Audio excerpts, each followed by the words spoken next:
the long interview I recorded nearly 2.5 years ago at Bagaisa will give us an understanding of what kind of a man he was, what commitment, deep commitment he had for the Adivasi. Tapan, my observations will be, or reflections will be, not on specific movement, this and that and so on, but the flow of movements that have taken place. Okay. First of all, what is a movement, a people's movement? That means people are involved there. People who are affected by a particular issue or a situation, and they feel they need to do something about it, and they come together. And in the process of coming together, a natural leadership from among them emerges. And the importance of a collective leadership is important in a people's movement. This is how I have understood it.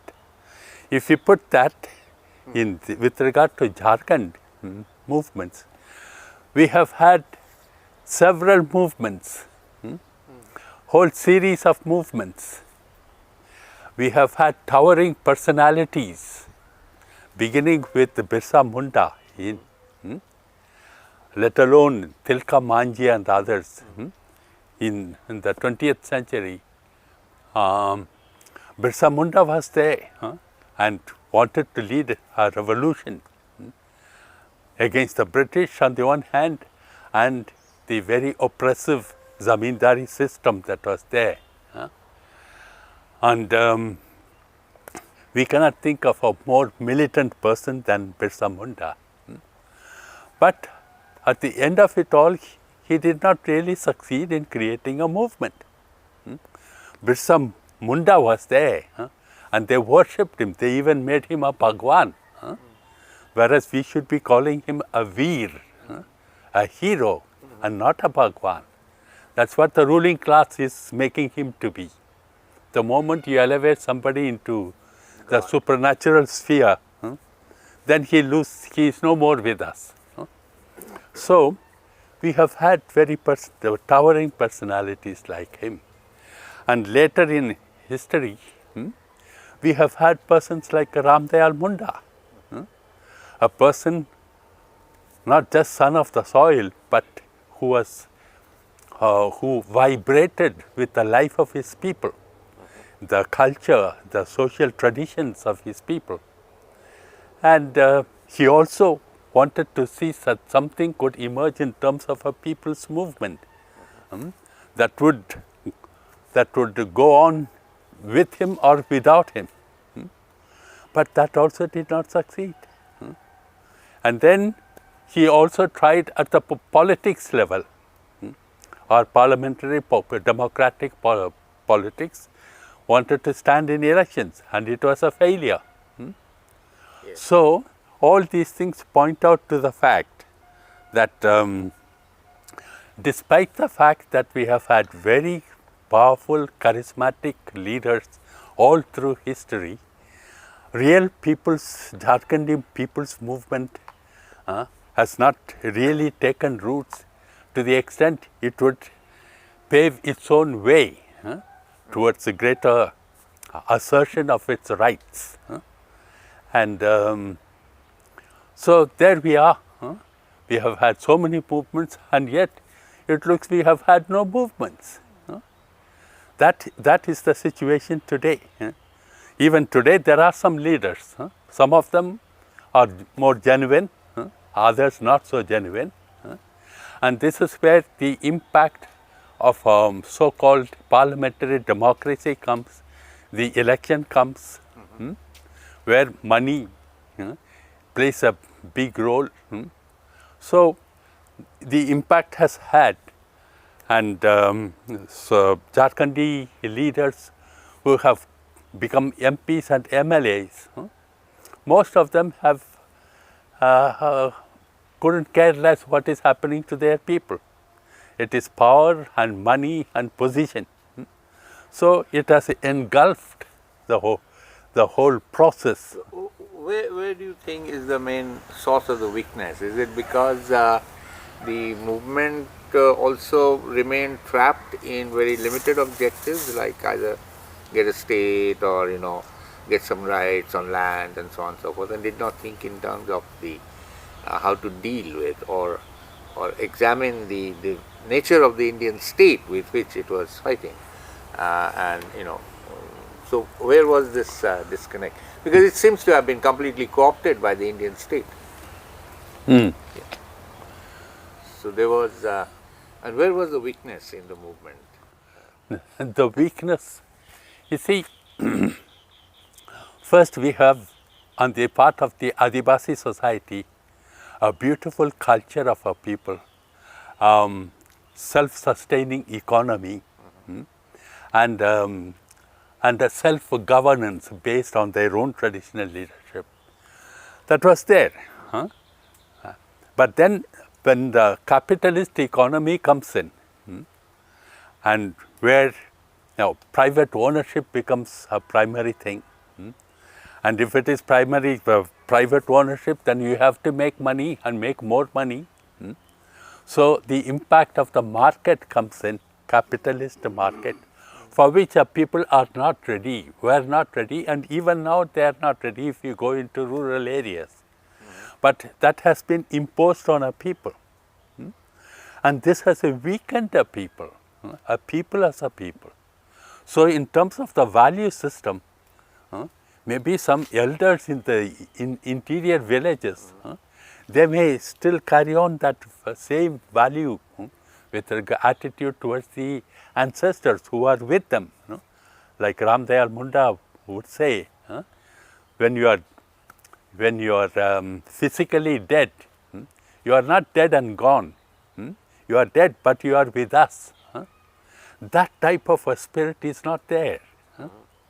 So, the impact of a so-called modern economy, which is capitalist economy, has been absolutely devastative with regard to the Adivasi system.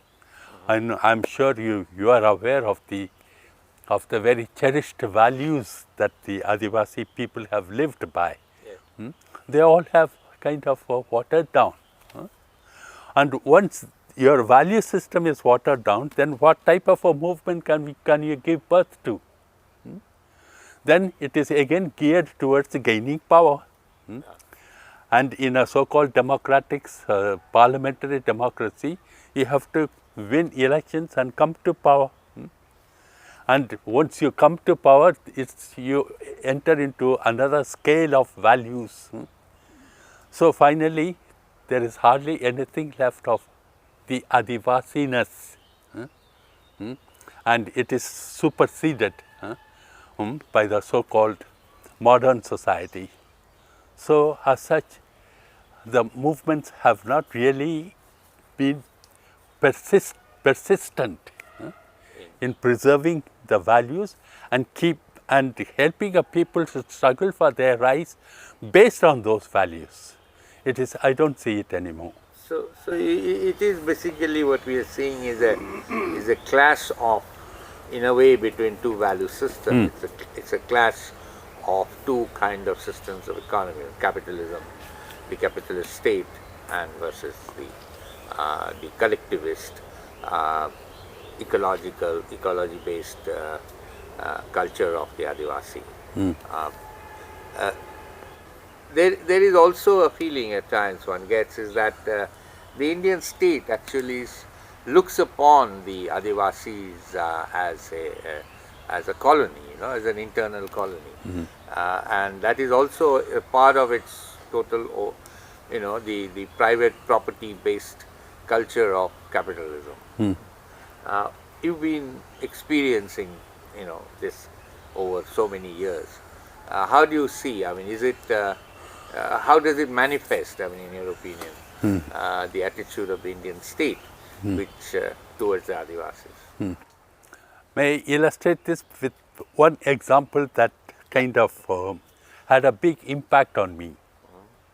I was a very young person, as the weak information as a Jesuit. I was teaching in a Hindi medium school in the tribal area in Chaibasa, Lupungotu. I used to spend my holidays with my students. I was also a hostel prefect. So with my students, I would go spend the holidays in their, living in their house and accepting their hospitality. Then I started to pursue, to understand the cherished values of the Adivasi society. One morning, it was a summer time, we got up, went to the river, did our ablutions, came back. We sat on the pinda on the house with my young students. Then the father of the house, he had also gone to the river, he came back. There was a big mango tree in their yard and it was mango season. So he looked up the tree and he called his son. He said, "Son, go up the tree, that branch, bring down the fruits." So he went up, brought down the fruits, nice ripe mangoes. So he gave us, we all ate. But there was one branch where there were some nice fruits. He did not ask his son to bring those fruits. I thought he did not notice. So I picked up courage and told him, look at that branch. He casually looked at it and he said, "Oh, they are for the birds of the air. Those fruits are for the birds of the air." So nature has given us freely. We share with nature. This kind of, I kind of performed a somersault in terms of my value system. That it can be like this. You share what nature has given you with nature. So deliberately you leave one whole branch for birds of the air. So I can cite many such examples. Then back to the school. Tuesday used to be the market day in Chaibasa. All the villages around would come there. Sometimes I would go with my boys to the market just to see. As we entered, Chaibasa has 4 or 5 entries. And Adivasis from the villages, they would bring something or other to the bazaar. It is also a social get-together, you are aware. Especially Adivasi women may not come empty-handed to the bazaar. They have to bring something, either some eggs or sabji or a chicken or a goat. You sell it and then buy what you need and go. I saw more than once Adivasi woman having a chicken under her arm. She would come towards the market. But before she would enter Chaibasa town, the dalals of the merchants, petty merchants, he would come and snatch the chicken from her. She would shout and yell, "Kanya, Kanya." That means, "I don't want to give, I don't want to give." But it will be taken. And then he'll throw a dirty 5 rupee note at her like that. He wouldn't even give her in his hand. At that time, a chicken would be worth 20-25 rupees. She was given 5 rupees, a dirty note thrown at her. Then I said, "My God, what is happening? Here are a people who cherish their values and sharing things with nature. And here is another value system which just exploits them and deprives them of our human dignity, human respect." So once I saw this, then I used to ask my boys who were with me, I said, "You see what is happening?" They say, "Haan, father, dekhte hain." But don't we do something about it? Kya kar sakte hain? It is at that juncture I said, I want to make something of my life for these people. What exactly that something would be, I did not know. I was very young. Afterwards, I had to go through many other years of Jesuit formation and so on. But finally, I stuck on to that dream. And the dream is still there with me. With all that has happened, with all that has gone through a center like Bagaita, we are trying to get people who are in struggle, struggling for their rights. We try to be in touch with them, bring them here, help them to understand without calling it socio-political analysis or a Marxian methods of analysis. We try to equip them to understand what is happening, why are things happening like this happening, who is responsible for this, and then develop certain strategies of action through which they can go back to their people, not with project, with money, but just as human beings, to be able to say, let us come, let us resist anything that is unjust that is being done to us. Tapan, one thing that has happened in Jharkhand with regard to displacement in the past 2 decades, it has not happened in the neighboring states of Chhattisgarh or Orissa. It has happened in Jharkhand because people like us, Meghnad and Sanjay and several other colleagues, what we did was people started to resist unjust displacement. So we tried to bring them together. We have succeeded, at least partially. We have brought together 60 to 70 groups who are resisting displacement in their own places under some umbrella organizations, two or three such organizations. And and express some mutual solidarity to each other. If you receive a notification saying that you have to vacate your village in the next 2 months, you will inform us. And all of us will come on a particular day you appoint and stand shoulder to shoulder with you and say, we will not move. So, jaan denge, zameen nahi denge is not an empty word. So, I myself have gone to several such situations. Some of them of a very precarious nature. We were surrounded by armed police surrounding us. But things have to be done. So this type of a resistance to unjust displacement and the land alienation has taken place and is going on even now. This is an achievement of the people which you and I must recognize.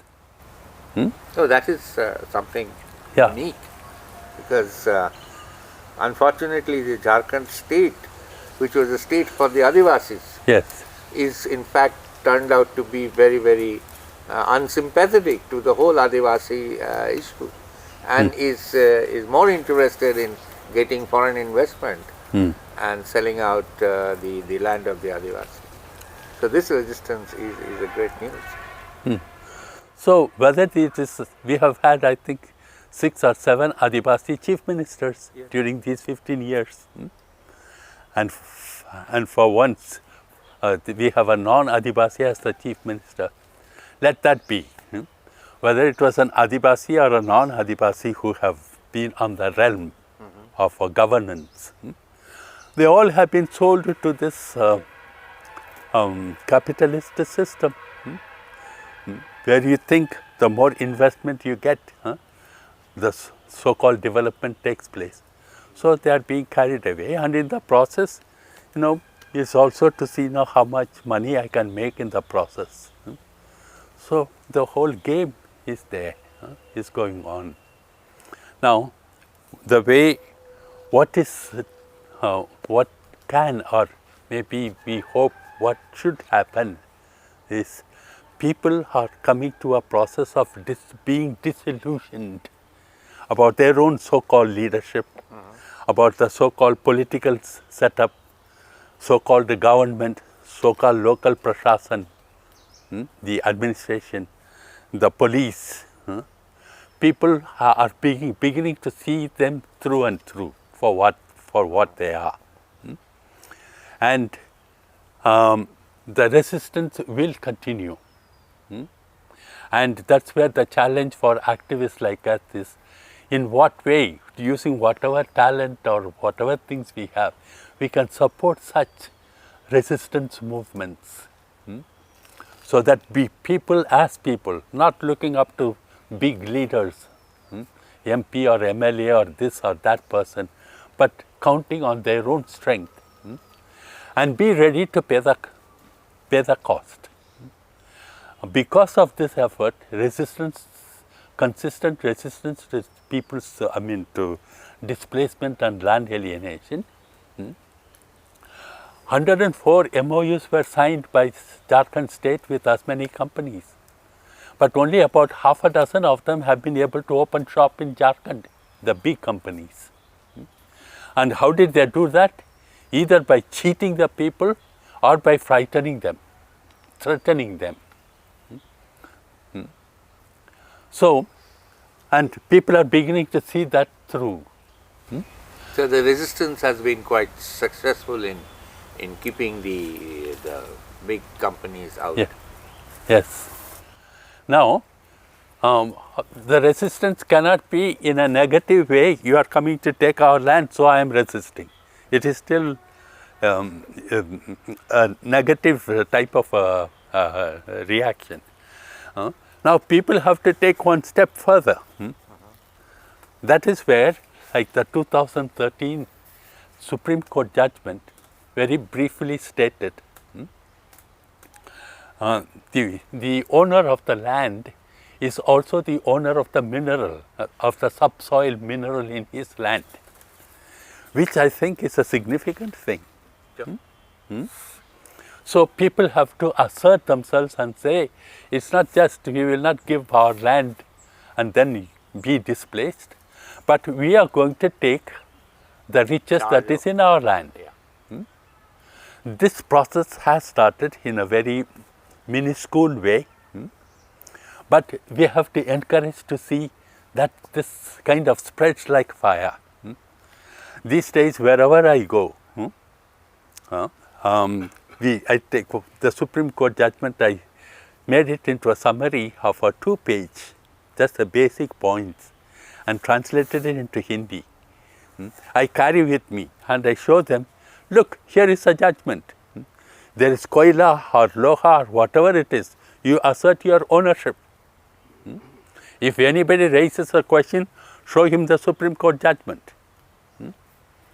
So, in some places, especially in Hazaribagh, in Karanpura area, which is a rich agricultural land, but it is also the subsoil coal.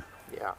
So NTPC is after that, and the government wants to give it, but people are resisting.